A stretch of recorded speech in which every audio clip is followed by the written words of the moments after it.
Good afternoon, members of this group D1. Welcome to the second lecture, which is going to be on basic grammar. As usual, my name is Dr. AMINU. I believe last module was interesting to you, though it was presented by my guest lecturer, Aliyu Yakubu Yusuf. I hope it was informative and educative. Now this time around I'm available and I'm going to present the second module to you, titled Basic Grammar. Follow the discussion. Now the objective of this module is as follows. The module is set to make students understand the basic rules and conventions of using words in isolation and in structures and punctuative and punctuation marks for effective spoken and written communication in English. The module focuses on the following items: word classes, sentence types, tenses in English, and punctuation marks. Now the objective is for you students, fresh students, to get more knowledge of what word classes is or what classes are, and to know sentences and their types, and also refamiliarize yourself with the tenses in English, as well as get more skills on the way punctuation marks are supposed to be used. Now, words are bricks of erecting structures in any meaningful human communication. Words in English are classified according to the functions they perform in sentences. For instance, some words name things while others replace them in sentences. Some words express actions while others modify the actions. Some other words connect other words with others to indicate relationship between some other words. So word classes can be classified according to their functions. Traditionally, as we all know, since from our lower basic, there are 8 parts of speech or word classes in English. These are nouns, adjectives, verbs, adverbs, pronouns, prepositions, conjunctions, and interjections. Apart from this, Huddleston, 1996, identifies determinators, coordinators, and subordinators as additional classes, while Quirk and Greenbaum, 2006, forward articles and demonstratives to make 10 word classes in English. In other words, some contemporary scholars have made efforts to introduce or advocate for more word classes other than the ones that we know traditionally, other than the 8 parts of speech that we know traditionally, like Huddleston and Quirk and Greenbaum, 1996 and 2006 respectively. Now, broadly speaking, words are divided into open class and closed class, because the former, that is open class, accepts new membership while the latter does not. So it's open because it keeps growing. Examples of such words keep growing, whereas the other class is closed because you cannot come up with any new example. You cannot add new example to it. So what are open class? Open class items are nouns, adjectives, verbs, and adverbs, whereas closed class include pronouns, prepositions, conjunctions, and interjections. You could see from here, you cannot add a new pronoun, you cannot add a new preposition, you cannot add a new conjunction, you cannot add an interjection to the language. But every day, nouns keep growing, words that are qualifying or adjectives keep growing, verbs keep growing, adverbs keep added. So this is open because it accepts more and more and more examples, whereas the closed does not accept any example. So let us now see these classes that are or that belong to open class. Noun. Nouns are names given to things, ideas, persons, concepts, etc. They are classified into proper nouns, common nouns, abstract nouns, concrete nouns, collective nouns. Let us see what each stands for. Proper nouns are names of specific things, and they begin with capital letters, such as Musa, AMINU, Lagos, Monday, November, etc. Common nouns, they are nouns that refer to general names given to persons or things of the same kind, unlike proper nouns. These are commonly shared by persons or objects that have something in common. For example, woman, chair, table, car.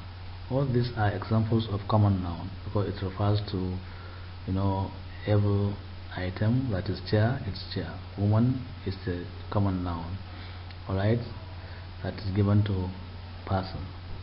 Chair is a common noun given to a thing. Now, abstract nouns refer to names of qualities, emotions, actions, and conditions. For example, joy, anger, honesty, happiness, beauty, sadness, patience, sorrow, etc. All these are examples of abstract nouns. What about concrete nouns? Concrete nouns refer to names of things that we can see and touch. For example, desk, chair, pencil. These are concrete nouns. Can you give more examples of these? Proper nouns, common nouns, abstract nouns, and concrete nouns? Yes, please. You can group yourselves or share your ideas with your friends or neighbor, depending on the case or depending on where you are. Now let us see what collective nouns are.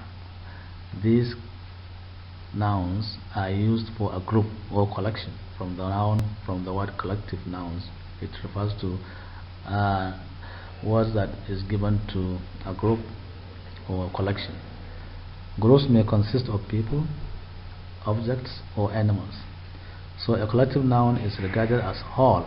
For example, staff, family, team, vocabulary, audience, committee. These are collective nouns. Please think of more examples as well. Now, adjectives. Adjectives also belong to open class. What are adjectives? Adjectives are words which describe a noun or a pronoun. In English, adjectives generally come before the nouns they qualify. E.g., a brave hunter. Brave is the adjective here, qualifying the word hunter, which is a noun. A beautiful girl. Beautiful is an adjective qualifying girl. A good work. Good is an adjective qualifying work. So adjectives are classified into the following. We have demonstrative adjectives, we have interrogative adjectives, we have possessive adjectives, we have descriptive adjectives. Now let us see the meaning of each of these category of adjectives. Demonstrative adjectives. These are adjectives that point out the particular person or things to whom we are referring. For example, that man is my brother. So that is an adjective qualifying man, pointing which man are you talking about? That man. So that is an adjective. Okay. This woman is kind and gentle. This is an adjective, demonstrative, because it demonstrates which woman are you talking about. This. Alright. So this, that. Do you remember other examples of demonstrative adjective? Plural of these ones?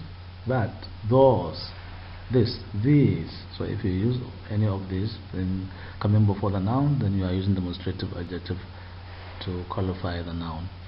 Now, interrogative adjective, what does that mean? This kind of adjective helps us to ask questions about nouns they describe. Whose biro is that? Whose there is interrogative. Which of my auntie is dead? Which is an interrogative. So words like that, whose, which, are example of interrogative, adjective. Possessive adjectives. These are used to indicate ownership. For example, my aunt is dead, or my aunt is active. My aunt is intelligent. My is a possessive adjective. His car is in good condition. His is an adjective. It qualifies car, and therefore it shows possession, that the car belonged to him.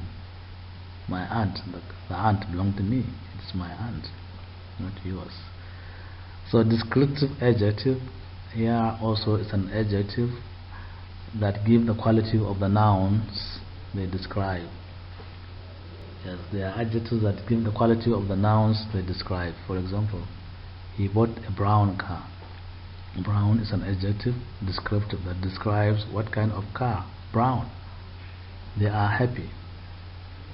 Happy there is an adjective, describes the state in which they are. So we have functions of adjectives. Remember, last slide talks about categories, classes of adjectives. Now this slide, the current one, talks about functions of adjectives. Adjectives serve different functions. For example, number one, attribution. Attributive adjectives come before noun they qualify. E.g., the fair lady. Fair is an adjective that is attributive. That is attributive. The big man. Big is attributive.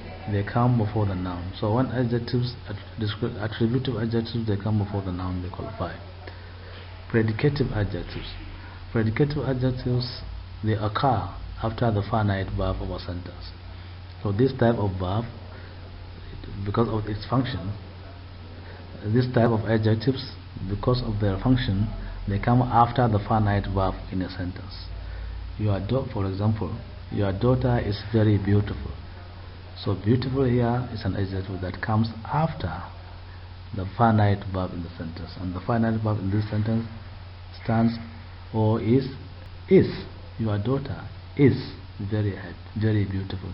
So is here is our finite verb, and therefore beautiful comes after the finite verb. We are quite happy. Happy is an adjective. It comes after the finite verb. Where is the finite verb in this sentence? Yes? Exactly. Is the finite verb. So the adjective comes after the finite verb. Unlike the attributive, which comes before the noun they qualify, now the predicative adjectives come after the finite verb in a sentence. Now comparison of adjectives. So adjectives are used to indicate degrees of comparison. There are three such degrees of comparison, namely positive degree, comparative degree, and superlative degree. Let us see an example. If you say tall, tall is a positive degree. Now you want to compare between two persons. You could say taller. One is taller. If you want to compare maybe more than 2, 3 and above, and you want to find the one who is higher in tall, you can say tallest. So tall is a positive adjective, degree of adjective, or degree of comparative degree. Now taller is positive. Tall is positive, taller is comparative, and tallest is superlative. The same thing applies to good, better, best.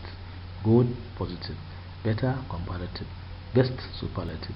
Intelligent, positive. More intelligent, comparative. Most intelligent, superlative. Yes.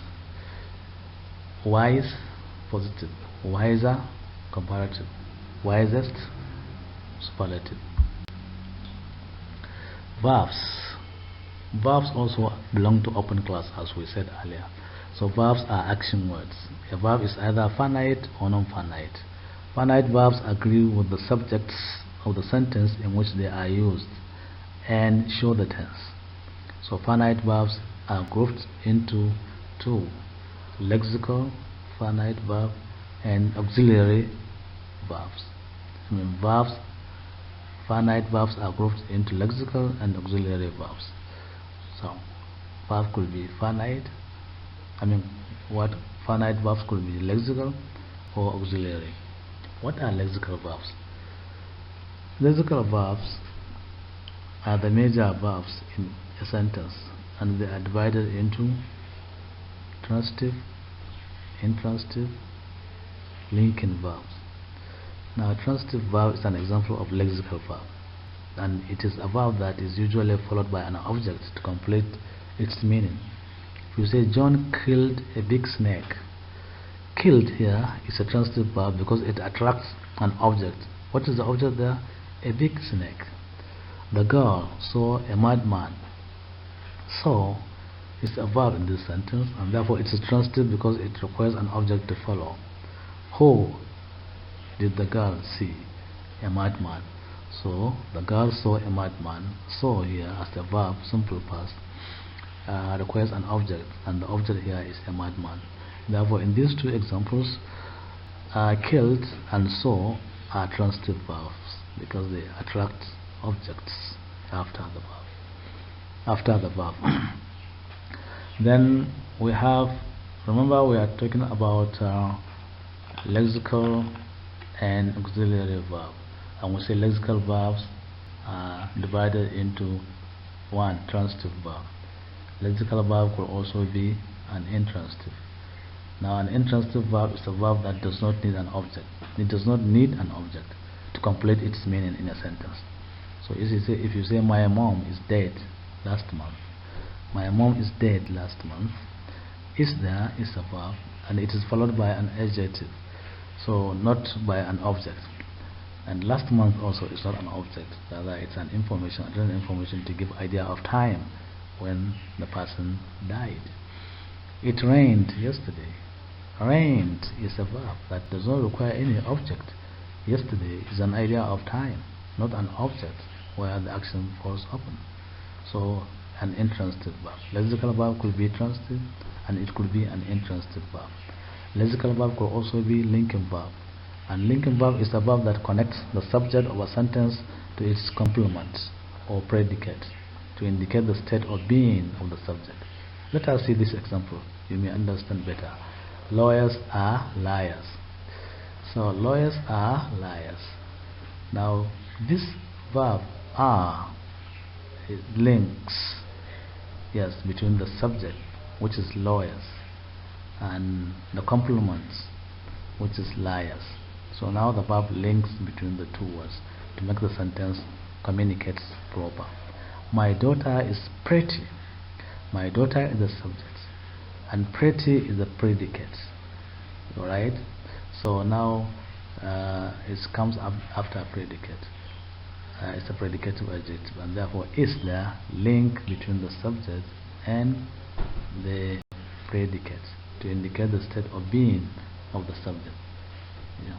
I hope it's clear. Verbs, continuation. Now auxiliaries, remember last time we talked about lexical verb. We say verbs could be divided into lexical and auxiliary. Now lexical, we say, could be transitive, intransitive, and then there could be linking.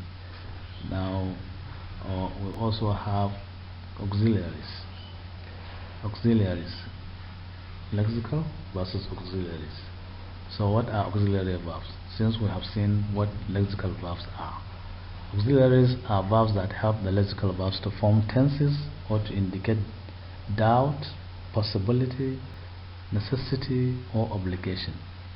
Auxiliary verbs are of two types as well. So what are these types of auxiliary verbs? We have primary auxiliaries, modal auxiliaries. So primary auxiliaries and modal auxiliaries. Excuse me. So we have primary auxiliaries and we have modal auxiliaries. Primary auxiliaries, modal auxiliaries.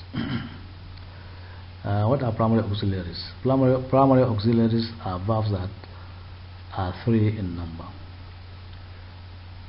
do, have, and be, and they act as both lexical and auxiliary verbs. Primary auxiliaries are do, have, and be.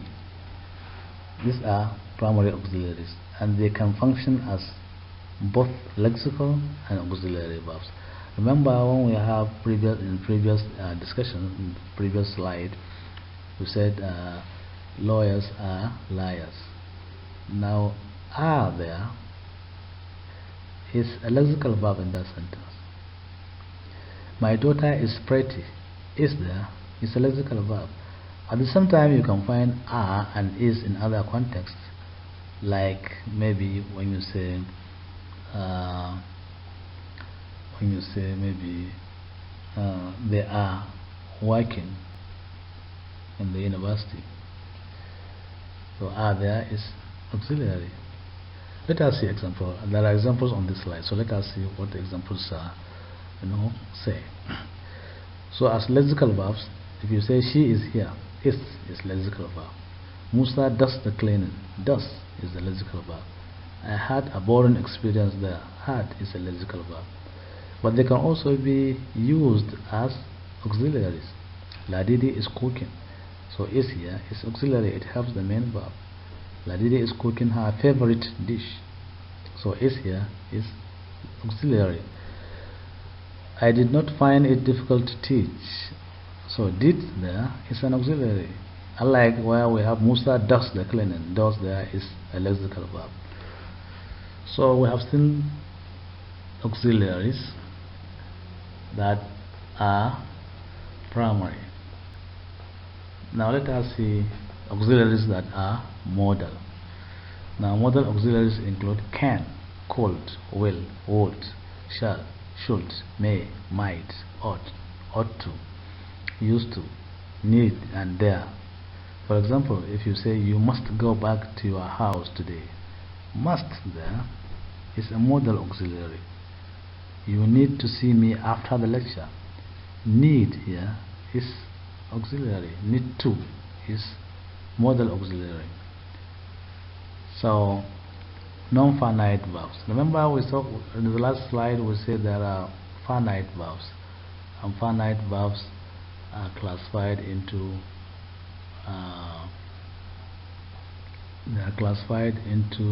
lexical and auxiliaries.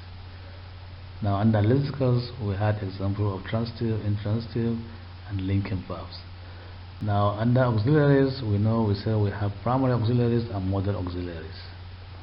Now let us see the other part, non-finite. What are non-finite verbs? Non-finite verbs are verbs that are not restricted in any way in tense and number. They are participle, they are gerund or infinitive.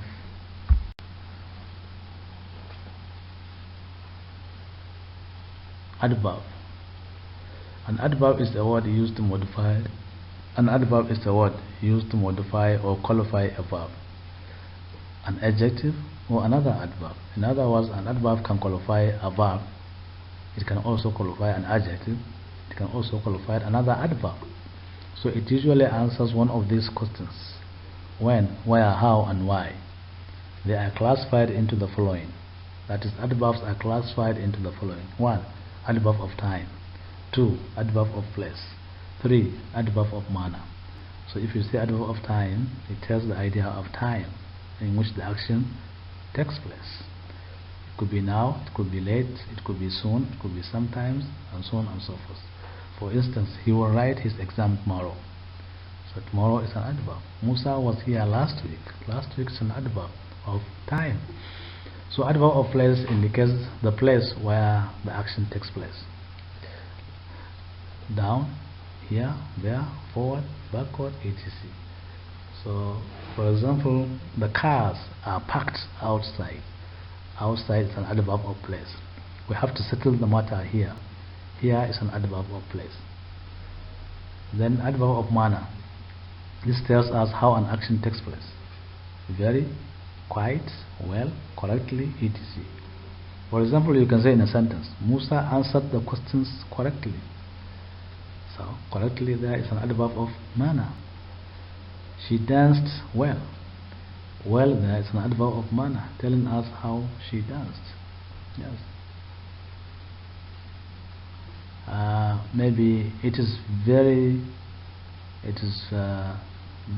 hot. So very there is an adverb telling us how the degree in which the weather is hot.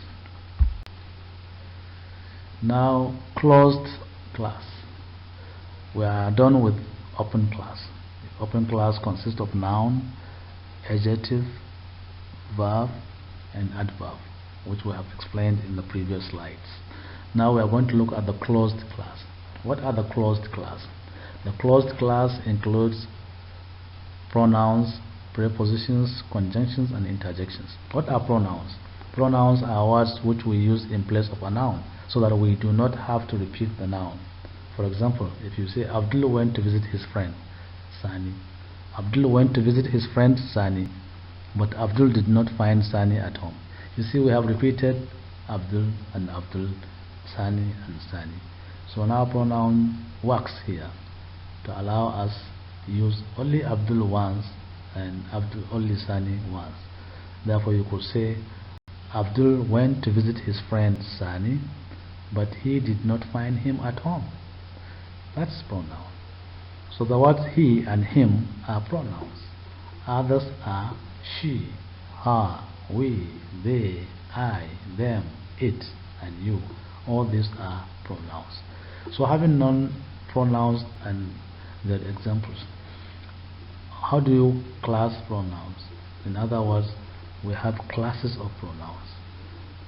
And pronouns are classified into several different classes, such as personal pronouns, demonstrative pronouns, interrogative pronouns, possessive pronouns, relative pronouns, reflexive pronouns, and indefinite pronouns, among others.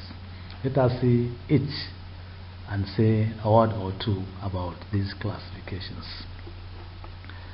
Personal pronouns, they stand for persons.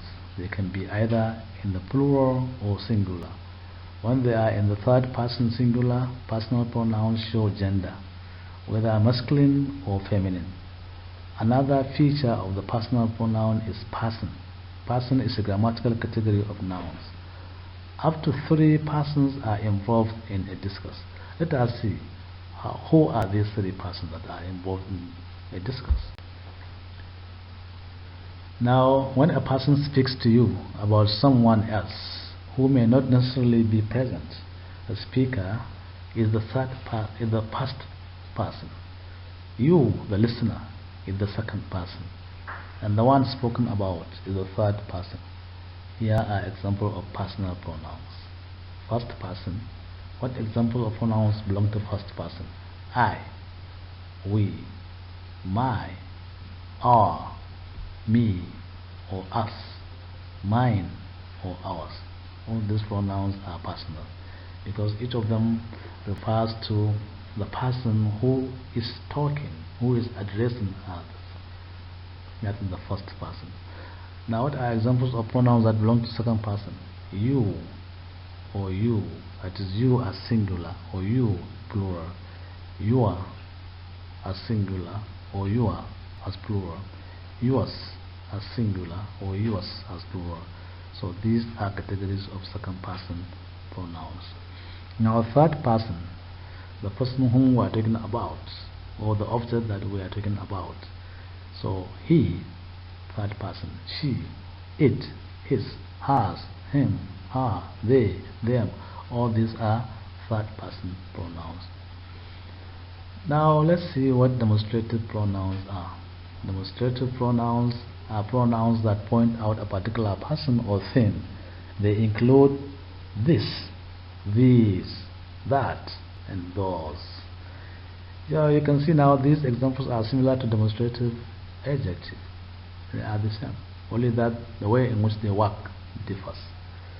That is an interesting lecture. That is a pronoun. That is an interesting lecture. This is Bayero University, Kano.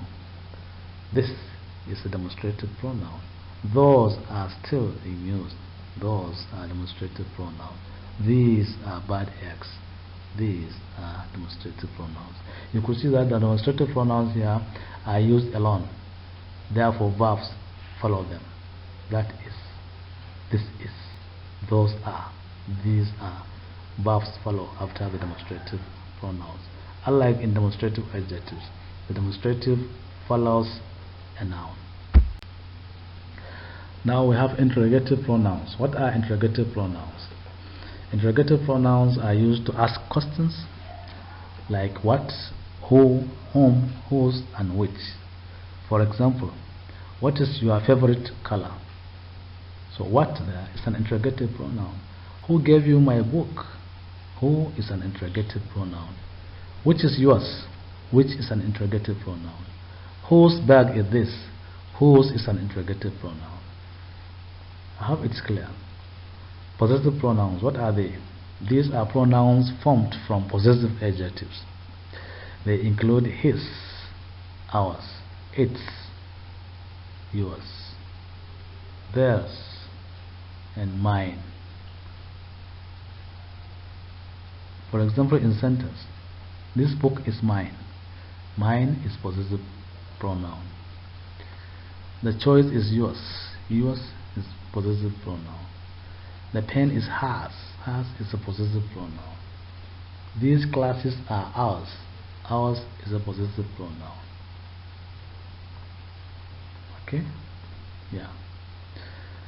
Now, relative pronouns. Sorry, I just want to make maybe an observation that when you say possessive pronoun and you say it's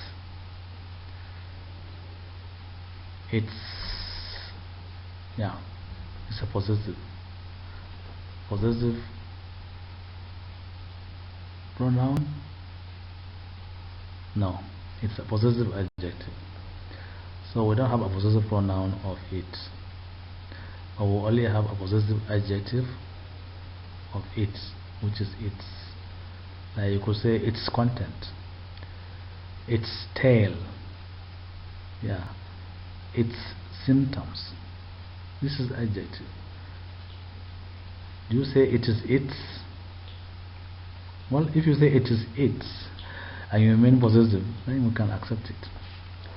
Now if you may discuss it once again with their colleagues, the way its possibility of being possessive pronoun and possessive adjective or otherwise.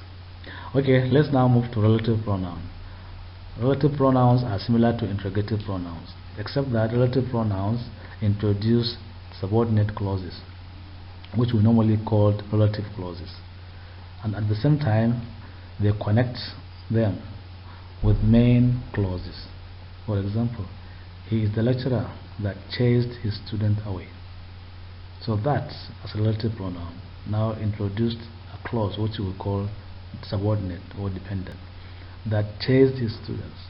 Doesn't make sense, except if you link it with the main clause, and the main clause here is he is the lecturer. So he is the lecturer is a main clause. That chased his students away is a subordinate clause, which is introduced by relative clause. It is introduced by relative clause. Okay, so there we have a relative clause that is introduced by that, and therefore it links the main clause with the subordinate clause to get a complete meaning of the sentence. Now, these are the chairs which I told you about. These are the chairs which I told you about. Now, these are the chairs which is relative pronoun in this case.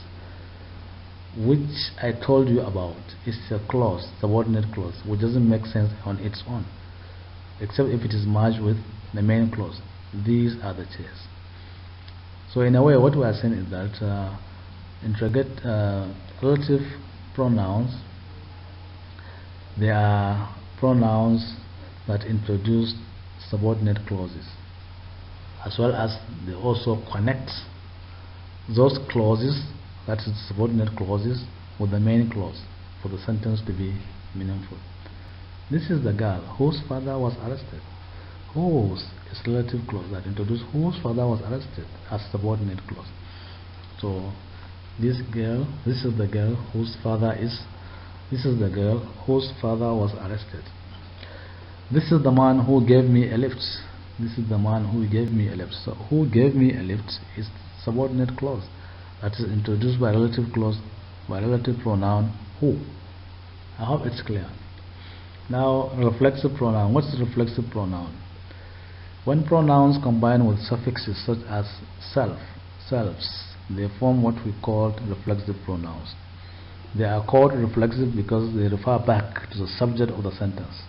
For instance, if you have a sentence like this, she is deceiving herself, or you have said it yourself, or Musa locked himself, or they ended up hurt themselves, herself, yourself, himself, and themselves. In these different sentences are example of reflexive pronoun. I hope it's clear. Let us move to the next slide now. Prepositions is another word class that belongs to closed class. A preposition is a word we used. A preposition is a word that we used with a noun or pronoun to show their relationship with some other words in a sentence. A preposition together with a noun or pronoun, which is its object, form what is called a prepositional phrase. So if you have a preposition and is added with its noun, with a noun that follows it, or a pronoun that follows the preposition and what follows makes a prepositional phrase. For instance, Abdul gave the book to Maryam. Abdul gave the book to Maryam.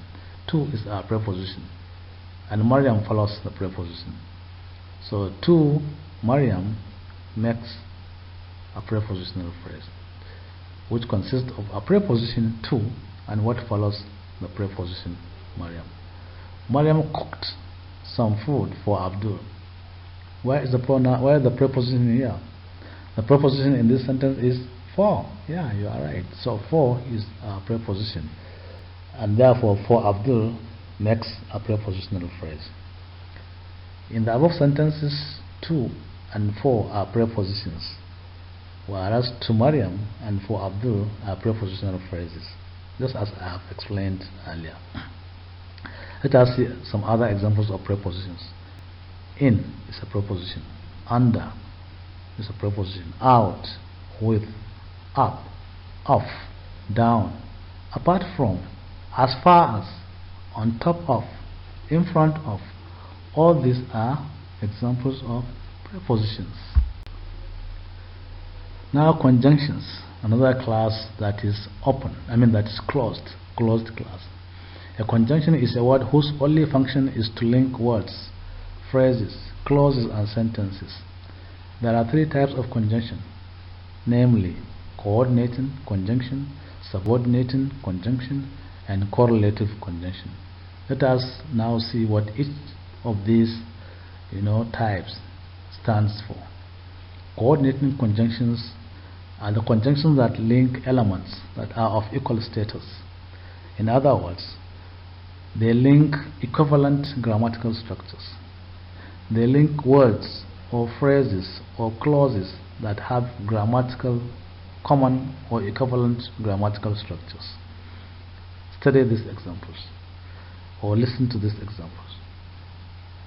And serves to add an item to another. If you say Musa and Isa are dancing, so and now serves to add Musa and Isa. But serves to provide a contrast. So if you have he invited her but she refused, he invited her but she refused, but there is a coordinating conjunction. Or it's another example of coordinating conjunction, which serves to provide an alternative. She either passes or fails this exam. She either passes or fails this. She either passes or fails this exam. So another example of coordinating. Another example of what? Another example of coordinating conjunction, which serves to lead to consequences. So Mustafa is tired, so he went straight to bed. Mustafa is tired, so he went straight to bed. So there It's a coordinating conjunction which lead the consequences. What happens when Mustafa becomes tired? So, it's a coordinating conjunction that gives the consequence of Mustafa's tiredness. These are examples of coordinating conjunction: and, but, or, and so.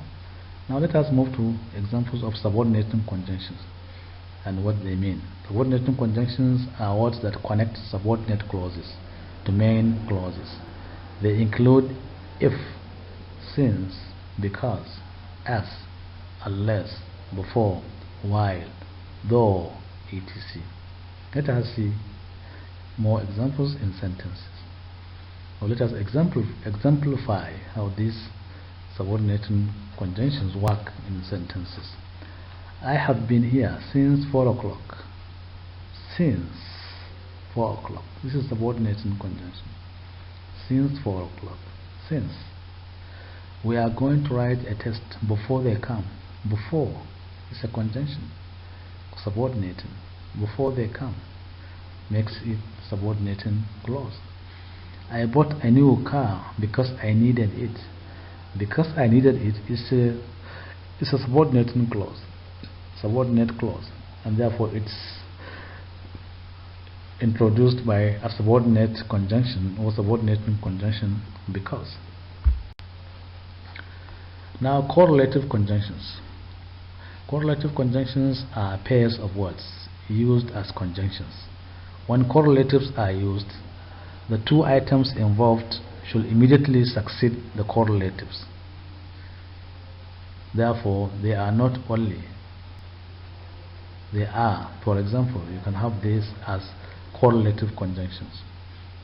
Not only, but also. Neither nor.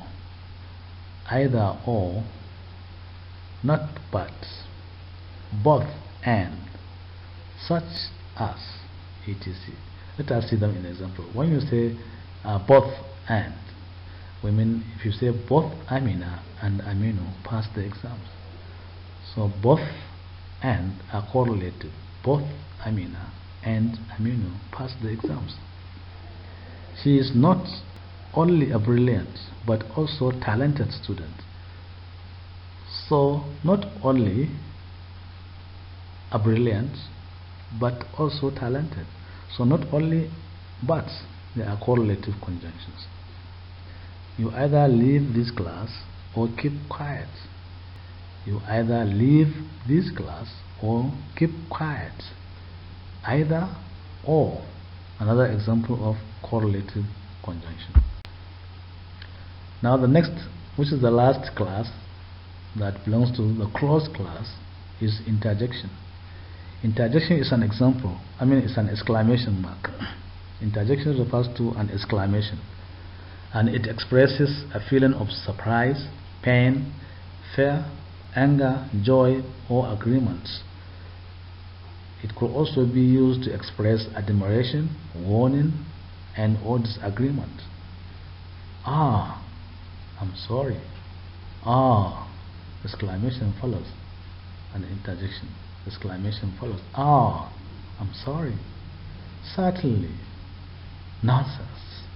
I can't believe it. Good God of mercy. These are examples of interjection. They attract exclamation mark to indicate speaker's emotional feeling of either surprise, pain, fear, anger, joy, agreement, admiration, warning, or disagreement. Okay? I hope it makes sense to you. So please find time to discuss with your colleagues on the items that I have discussed on this slide, so that you get more and more understanding among yourselves. There is need for you to brainstorm and come up with more fruitful examples, so that you will aid your understanding, or examples that will aid your understandings of what we have discussed so far in this part of module 2. This is one part of module 2. Basic grammar is very wide. This is one part. So we are going to meet and get more and more lessons on the second part of the lecture. Now, before we move forward to discuss the concept of sentence, it is good we follow and explain the hierarchical order of elements in English. In terms of grammatical rank, a word is the least element, followed by a phrase, one step above, then a clause followed by a sentence at the largest element. This simply implies that a sentence can be divided into clauses, a clause can be split into phrases, and a phrase can be broken into words. It is from words that we form a phrase, from phrases we form some clauses, and from clauses we form some sentences, though sometimes a clause could be a sentence. Remember our previous discussion that centered on words, such as we will briefly explain. Remember our previous discussion centered on words. As such, we will briefly explain a phrase and a clause before moving on to structure and functions of sentences in English. What is a phrase? A phrase refers to a group of related words which does not convey a complete meaning because it has no subject and a finite verb. It has no subject, it has no finite verb. Therefore, it doesn't make a complete sentence. A noisy class is a phrase. There is no finite verb. Yes, it has no subject, it has no finite verb. A conducive atmosphere for learning. This is a phrase. A good idea. This is a phrase. Behind the door. This is a phrase. So what are the types of phrases that we want to explain in this class? A phrase can be divided into different types, such as noun phrase, adjectival phrase, verbal phrase, adverbial phrase, prepositional phrase. All these are types of phrases. Types of phrase in English. As can be observed, this classification is closely tied to the functions of different word classes or parts of speech, as we have discussed earlier. Now, the phrase type is linked with the function of the word that makes up the head of the clause, of the phrase. Let us now see them. Noun phrase, as the name implies, it has a noun in it. Prepositional phrase has a preposition at the head. Okay? Yeah. Adjectival phrase has an adjective at the head. So whenever we say a particular phrase, then the head, the noun in the phrase, determines the head of the phrase.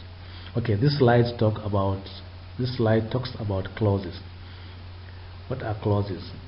Unlike a phrase which functions solely as a word,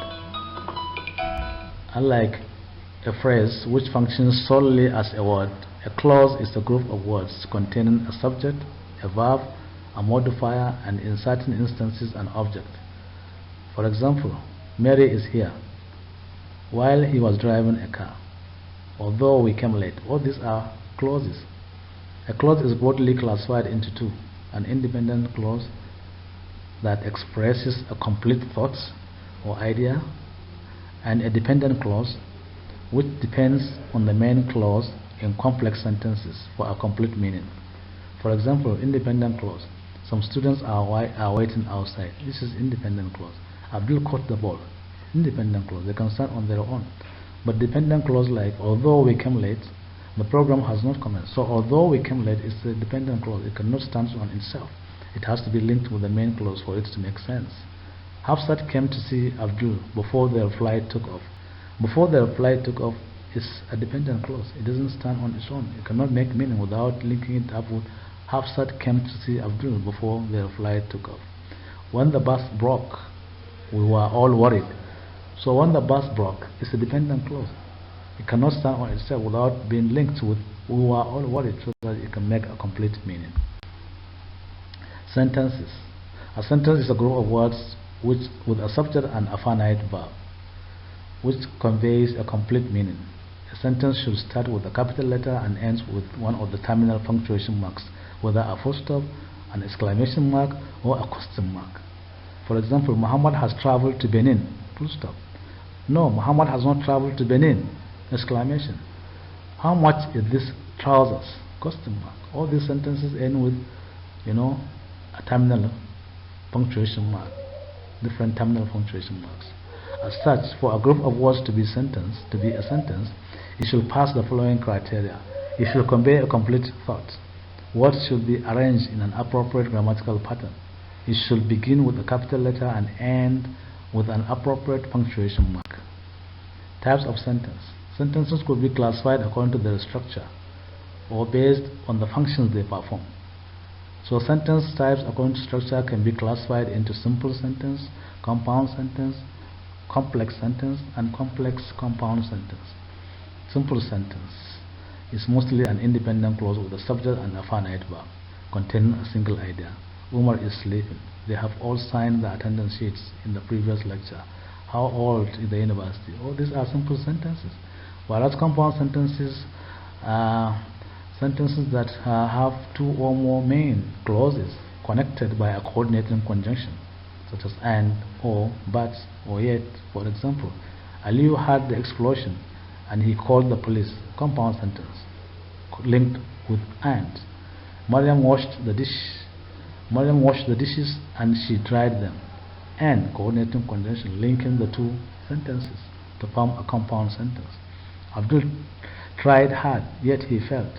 Yet is a coordinating conjunction. He failed is a sentence. Abdul tried hard is another sentence. They are linked by yet to form a compound sentence. Complex sentence contains one independent clause with one or more dependent clauses, duly connected with appropriate conjunctions.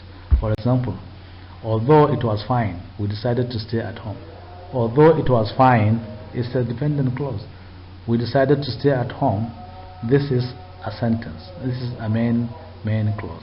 Ahmad was extremely happy because he passed all his papers. So Ahmad was extremely happy. This is the independent clause. Because he passed all his papers, there we have a dependent clause. Even though the nation's economy has improved, most people are still complaining. So most people are still complaining is the main clause. Whereas even though the nation's economy has improved is our dependent clause here. So we have another class of sentence based on structure which is called compound complex. What is compound complex? Compound complex sentence contains two or more independent clauses plus one or more dependent clauses. Unlike complex sentence where we have one independent clause and one or more dependent clause. Now here we have one or more independent clauses with one or more dependent clauses. So we must have two or more. For a compound complex sentence, we must have two or more independent clauses. When it exhibits only one, then it's complex. But where we have two or more independent clauses, then it's a compound complex. John is a serious student. He always goes to the library to read, but he still fails most of his exams because of his overconfidence. So John is a serious student. This is independent clause. He always goes to the library to read. This is also an independent clause. But he still fails most of his exams. This is dependent clause because of his overconfidence. This is dependent clause. So this has two independent clauses and two dependent clauses. So this is a good example of a compound complex sentence. Next sentence. The first girl that I loved in my life was Bilkisu. This is independent clause. Who inspired me with her brilliance? Who inspired me with her brilliance? And she was a school teacher. Who inspired me with her brilliance is a dependent clause. But she was a school teacher is independent clause. Therefore, the first girl I loved in my life was Bilkisu, independent clause. Who inspired me with her brilliance, dependent clause. And she was a school teacher, this is independent clause. So we must have two independent clauses, and here we have two independent clauses. The first girl that I loved in my life was Bilkisu. She was a school teacher, two independent clauses. with one dependent who inspired me with her brilliance. This is also another good example of compound complex. Is that right? Good, yes. In another perspective, sentences are classified into 6 types according to functions they perform as follows: declarative sentence, interrogative sentence, exclamatory sentence, wish sentence, command, and request sentences. Declarative sentence: this is a statement which affirms or denies an idea. For example, President Buhari has dissolved his cabinet yesterday. This is a declarative sentence. Mustafa has not registered his courses. Declarative sentence. Nigeria is the richest country in Africa. This is declarative sentence. Then interrogative sentence. This is a sentence that asks question and ends with a question mark. For example, when did Nigeria get her independence? When did Nigeria get her independence? Question mark. Are you aware that the economy has improved? Question mark. So these are interrogative sentences. Then we have exclamatory sentence. This sentence type shows a sudden feeling or emotion. As such, it ends with exclamation mark. It ends with an exclamation mark. For example, oh yes, what a nice idea. This is exclamatory. Then we have wish, which we also call desire. This is sometimes called optative sentence. It expresses a wish or a hope of something happening soon. For example, I wish you best of luck in your forthcoming exams. This is wish. I hope to be a graduate in the next couple of months. This is wish. Now we have another sentence that is command, according to function. This sentence type is used to give an order or command. The subject in this sentence is mostly implied, not obvious. The sentence ends mostly with an exclamation mark. For example, move out of this place. Close that door. I'm talking to you, but I don't have to say you move out of this place or you close that door. If I say close that door, you know I'm talking to you, so you will just react or act. Yeah, do as I command. That's why we said the subject in the sentence is mostly implied, not obvious. Except if you want to emphasize, that's why you can say you close that door for emphasis. Request, another type of sentence functionally, and it lies in the interface between a command and a wish. The language used is mostly polite, and the sentence ends with a question mark. For example, could you please shut the door? May I go out to see a friend? These are requests, and they end with a question mark. It's a polite request. Now we are now concluding the presentation. Now we come to the end of our discussion of items in Module 2, Lecture 1, where we explain word classes and sentence types.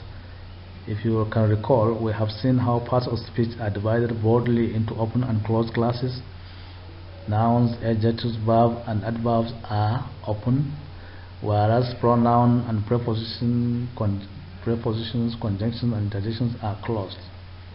We have also taken sentence types based on structure, and we have also taken or discussed sentence types based on functions, together with their different examples. Yeah, we can now switch to the slides and voicing of the remaining items in Module 2, coming up in Lecture 2 of the same module. Thank you for listening.